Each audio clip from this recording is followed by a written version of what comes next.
రైతు రుణమాఫీపై సర్కార్ స్పీడ్ పెంచింది. రుణమాఫీ అమలుపై విధి విధానాల ఖరారు కోసం హైలెవెల్ కమిటీ వేసింది. ఆర్థిక శాఖ ముఖ్య కార్యదర్శి ఆధ్వర్యంలో ఈ కమిటీ పనిచేస్తోంది. రెవెన్యూ, ఆర్థిక, వ్యవసాయ శాఖ ముఖ్య కార్యదర్శులతో పాటు బ్యాంకర్స్ కన్వీనర్ సభ్యులు కలిపి మొత్తం 11 మంది ఉన్నతాధికారులతో కమిటీ పనిచేయనుంది.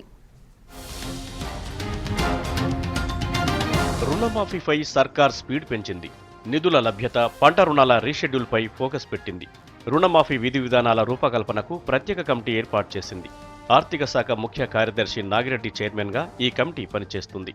వ్యవసాయ శాఖ కమిషనర్ బి జనార్దన్ కమిటీ కన్వీనర్గా పనిచేయనున్నారు.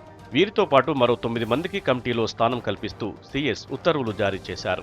రెవెన్యూ శాఖ ముఖ్య కార్యదర్శి బిఆర్ మీనా, వ్యవసాయ శాఖ ముఖ్య కార్యదర్శి పూనం మాలకొండయ్య, ఆర్థిక శాఖ ప్రత్యేక కార్యదర్శి పి రామకృష్ణరావులతో పాటు సహకార శాఖ కమిషనర్, రాష్ట్ర స్థాయి బ్యాంకర్ల కమిటీ కన్వీనర్, ఆర్థిక సలహాదారు, ఆప్కాప్ ఎండీ, నాబార్డ్, ప్రాంతీయ గ్రామీణ బ్యాంక్ ప్రతినిధులను కమిటీలో సభ్యులుగా నియమించారు. రుణమాఫీ రీషెడ్యూల్పై నాగిరెడ్డి కమిటీ స్టడీ చేసి ప్రభుత్వానికి నివేదిక అందజేయనుంది. నివేదిక ఎప్పటిలోపు సమర్పించాలనే దానిపై టైం లిమిట్ మాత్రం పెట్టలేదు.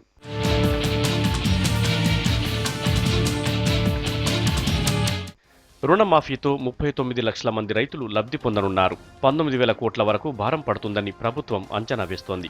బ్యాంకులకు విడతల వారీగా చెల్లించాలని సర్కార్ భావిస్తోంది. పథకం అమలుకు ఇప్పటికే కేబినెట్ కూడా ఓకే చెప్పింది. 1 లక్షలోపు లోన్లను పూర్తిగా మాఫీ చేస్తామని ముఖ్యమంత్రి స్వయంగా ప్రకటించారు. ఈ పథకం అమలు కోసం ఆర్థిక శాఖకు ఇప్పటికే ఆదేశాలు కూడా జారీ అయ్యాయి.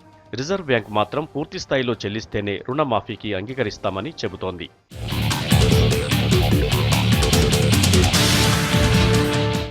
రిజర్వ్ బ్యాంకును కన్విన్స్ చేసే పనిలో పడింది సర్కార్. పక్కా క్లారిటీతో ముందుకెళ్లాలని కేసీఆర్ సర్కార్ ఫిక్స్ అయింది. ప్రత్యేక కమిటీ రూపొందించిన విధి విధానాలతో ఆర్బీఐని కలవాలని డిసైడ్ అయినట్లు సమాచారం. పంట రుణాల రీషెడ్యూల్పై కూడా సర్కార్ ఫోకస్ పెట్టింది. మొత్తం మీద విమర్శలకు తావివ్వకుండా పక్కాగా రుణమాఫీ అమలయ్యేందుకు ప్రభుత్వం తీవ్రంగా కృషి చేస్తోంది.